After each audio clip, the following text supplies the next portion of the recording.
Yeah, guys, so it is Wednesday, the 25th of December, 2019. And other than Tour de France time, you will never see this few cars on the Champs-Elysees in France. And that's because today is, of course, Christmas Day. That's the Arc de Triomphe there in the background, which we're headed to. We'll vlog up there in a second. But we wanted to stop and show you the Champs-Elysees and how unbusy it was here on Christmas Day. I was actually going to vlog from the middle, but I didn't want to run afoul of the French authorities here, because there's a large police station behind me with many police officers there. So I figured if I vlogged from the middle, they might get irritated with me. But with that, we're going to head up to the Arc de Triomphe. I guess you can walk to the top, evidently. We're going to try and do that, and we'll catch you in a minute. Okay, so they actually have a cool picture spot here at the head of the Champs-Elysees in France, where you can stand and take a picture of the Arc de Triomphe. The picture spot is actually right there, so that's what we're in line to do right here. It feels like we're taking our life into our hands here, but oh well, so be it. So we're going to do that here in a second, and then we're going to go. I've heard you can walk up to the top of this thing, so we're going to go try and do that as well. And if we do, we'll give you a view from the top looking up.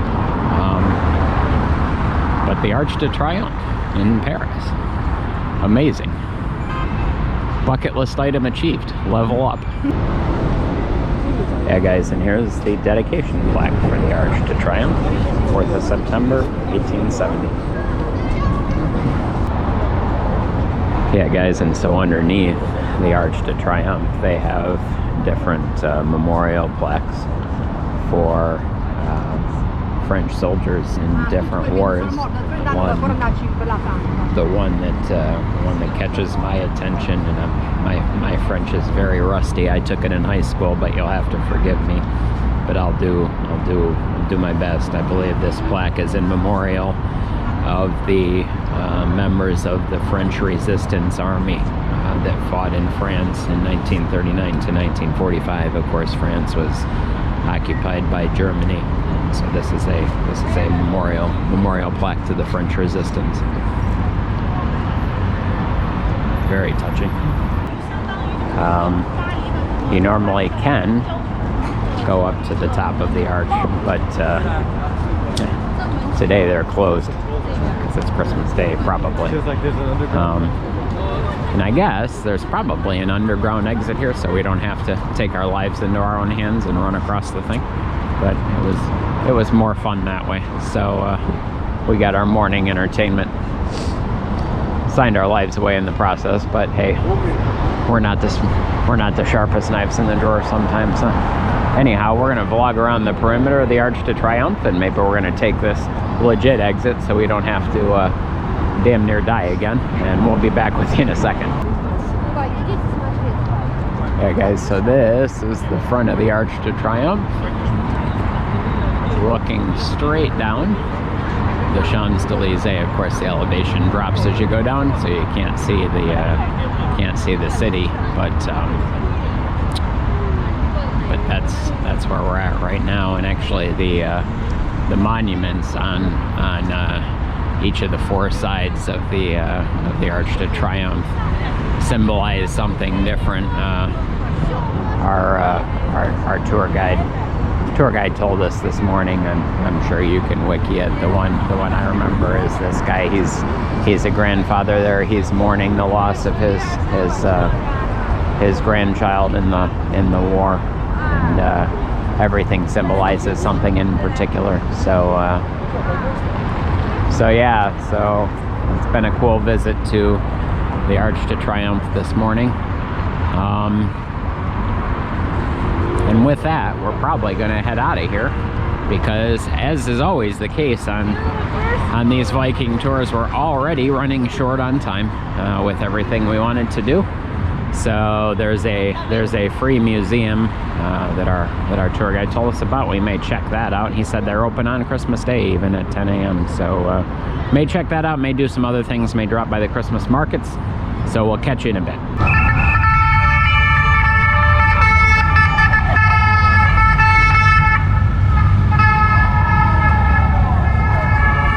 Yeah, guys, so I caught the tail end of that, but they're actually escorting Santa down the Champs-Elysees with motorcycle brigade, which is very cool. So we get to see Santa on the Champs-Elysees on Christmas Day.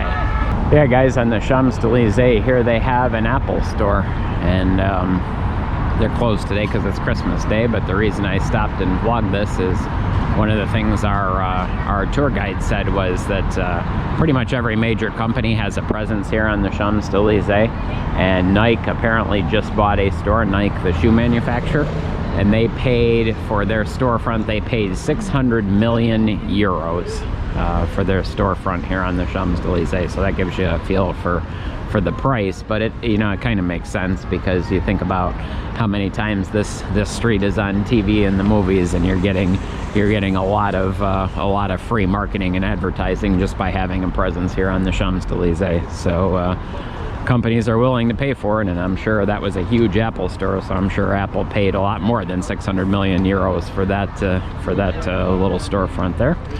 And so we saw Santa, saw the Apple store, and onward and upward as we head down the Champs-Elysees. And just as a point of reference, since we were just talking about it, there's the 600 million euro Nike store.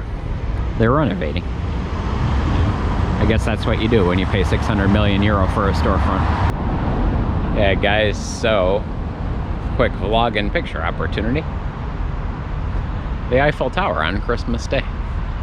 Pretty cool. Happy to be here. Yeah, guys, and so on a more somber note, this is the entrance to the tunnel where Princess Diana was killed in France, here in Paris in 1997.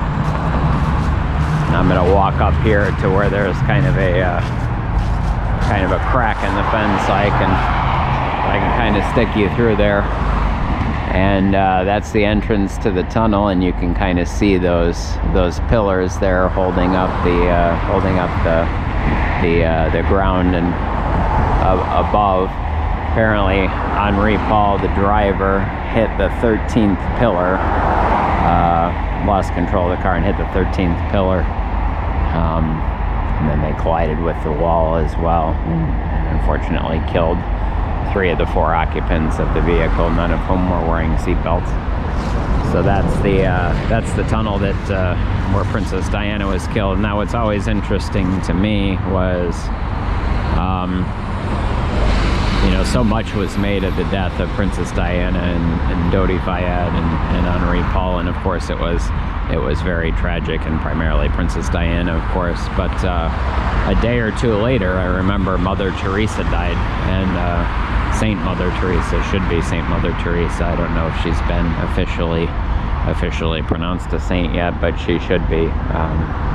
Mother Teresa, of course, doing the real work of the Catholic Church with the lepers in India, and so somebody said, you know, I wonder if when all the glitz and glamour and hubbub was made about the death of Princess Diana, somebody said, you know, I wonder if Mother Teresa were to pass away, if the same pomp and circumstance would be made over her death. And unfortunately, Mother Teresa passed away a day or two after Princess Diana, and of course, as predicted, there was no pomp and circumstance with the passing of Mother Teresa. So it's an interesting tale of two cities on the death of Princess Diana, which happened at this tunnel in 1997. Okay, so we are in Place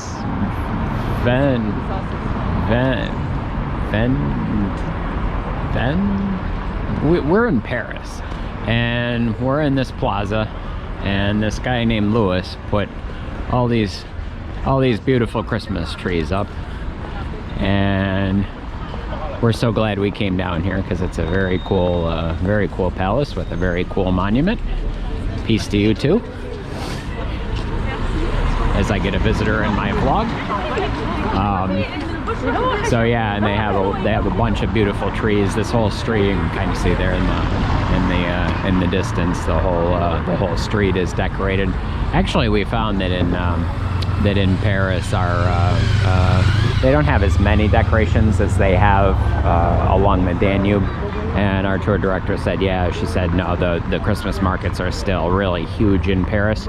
She said, but to be honest, they're not like the German and the Austrian Christmas markets. And I'll add the Budapest Christmas markets to that too, because the Christmas markets in Budapest are unbelievable. Just the streets are decorated and wonderful. But we came along to Place, whatever this place is, and we found a bunch of very tall Christmas trees, and the whole place was beautifully decorated. So we're glad we stopped by. Just wanted to show you as we were walking around Paris on Christmas Day.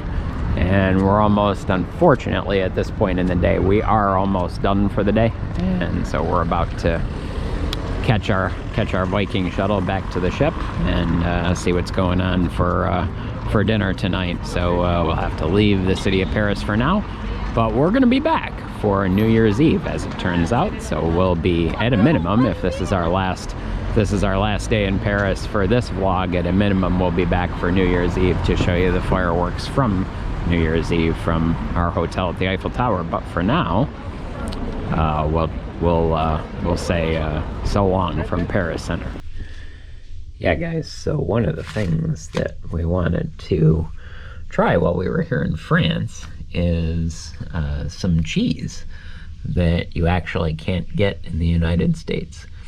And this Camembert de Normandy is supposed to be one of the best cheeses you can try over here in France. It's not pasteurized. That's one of the reasons it's not available in the United States.